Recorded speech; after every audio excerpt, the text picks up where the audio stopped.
Vera, second time to play Iceland. Looking forward to it again? Very much so, yeah.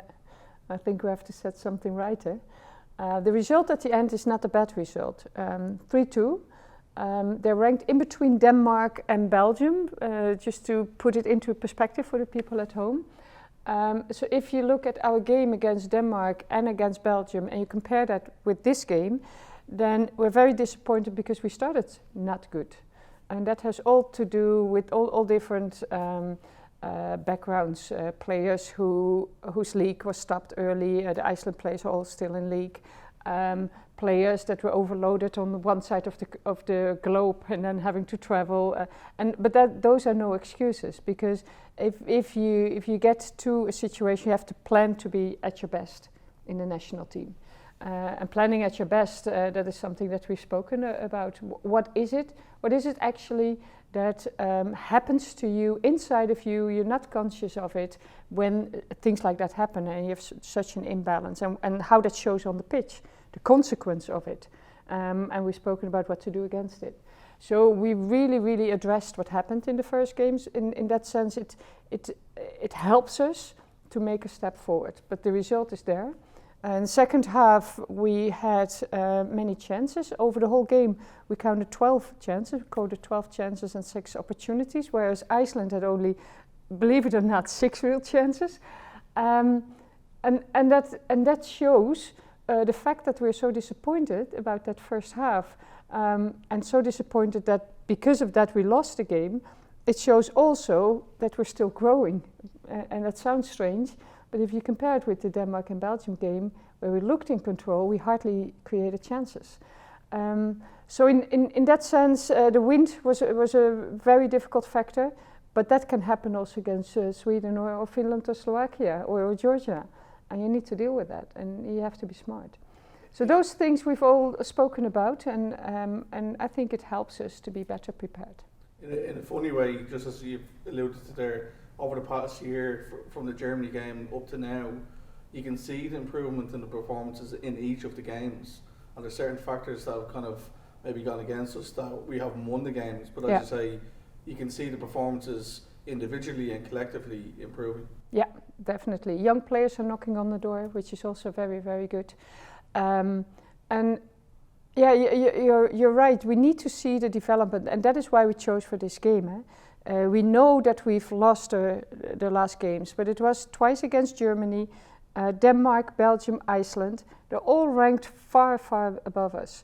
The Ukraine game is the only one that we can really blame ourselves for. But the fact that we get goals against due to our own mistakes, Friday again, it shows that we are on the fringe of making that step.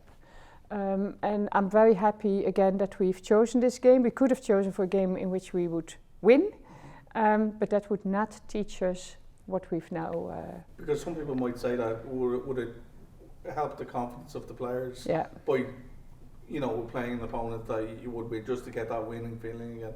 Yeah, but what is confidence? Confidence is being sure of your task, being sure of executing that at your best level and growing in that.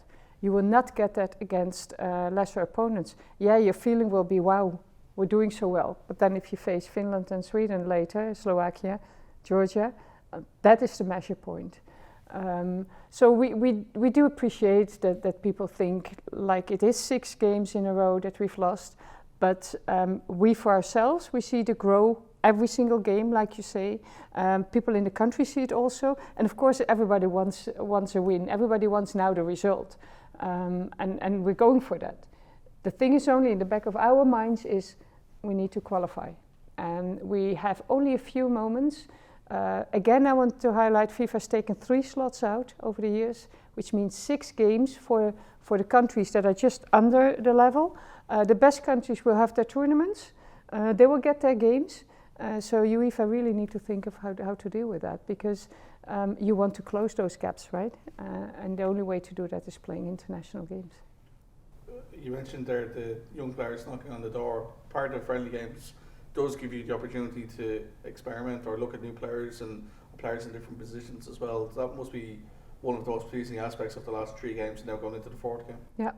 If you look at Eva Omoani, it was the need to put her in because we were hesitating. Is it too early? We actually brought her to gain experience, but the need of the game asked for her to step in. And the calm on the ball gives us so much time that is a real boost, let's say a boost in the learning process of this team, to having players like her. There's a few other players knocking on the door, and you will see them soon. And even you have, it's funny is because you've got the senior players, you've got players that are probably kind of in and around, and then you've got the newer players. But even the players that were in and around, like say Heather Payne, she now has that goal. She now, even herself, she says she now feels settled in the squad now. Yeah. So that's been a period of transition for you as well, isn't it? Those players in between to become regular squad players. Yeah, and their performance becomes more stable, and therefore they become regular squad players. And the only way I want to highlight again, the only way you get that is against strong opposition. And that strong opposition, you take then also the defeat, and I appreciate very much that we do counter defeats, which is top sport. It's all about winning, it's only about winning.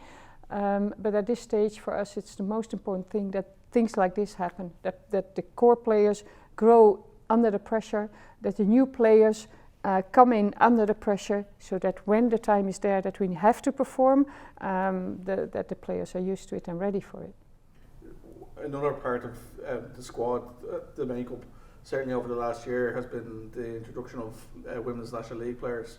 Jeremy Finn has been a standout in that regard. Some of the core performances when in the starting lineup, and as you say, some of the players are knocking on the door. It's so encouraging for the National League to give them the confidence that they can actually, force their way into your plans if they play well. It shows also how the league develops. The contact with the coaches is very good.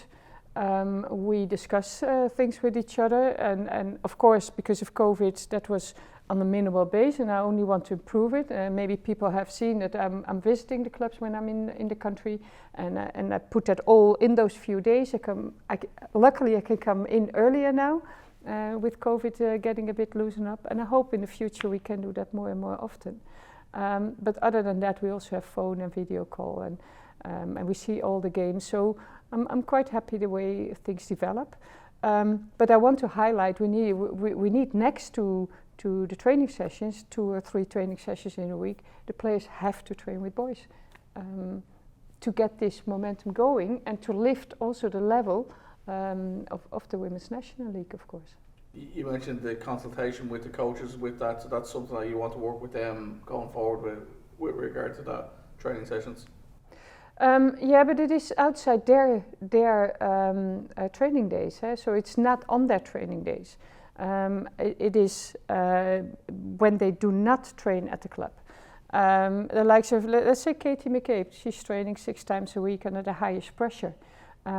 So if you train 2 times a week, not at Arsenal level, but at the Women's National League level is good level, but not Arsenal level, and we all appreciate that. Then you have to put in something that at least 1 or 2 times a week the pressure is up to, let's say, the Arsenal level. And that means... You've seen improvements of the girls that have done that, haven't you? Yeah, you can see the ones that are knocking on the door are the ones who've always trained with boys. And that is Ellen, Eva, Jessica, they're the ones knocking on the door. They've invested in training with boys next to their club training. So it does pay off, it really does pay off. And it is not harmful for the clubs, the opposite. Very important is to know that from research it's shown that the players who train with boys, that they are less injured in general than the players who do not train with boys. So that worry is out. We have the insurance done. Every player is insured from the home-based sessions, under 17 and under 19 and the women's squad. So the door is open to find the right places for them.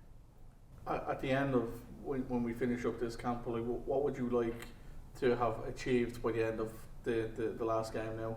Well, we go for a win. Let's be sure. We need to win. But I think that what I said, that we know where the new players stand, if they can step up already, and what we need to have is the stability in the way forward.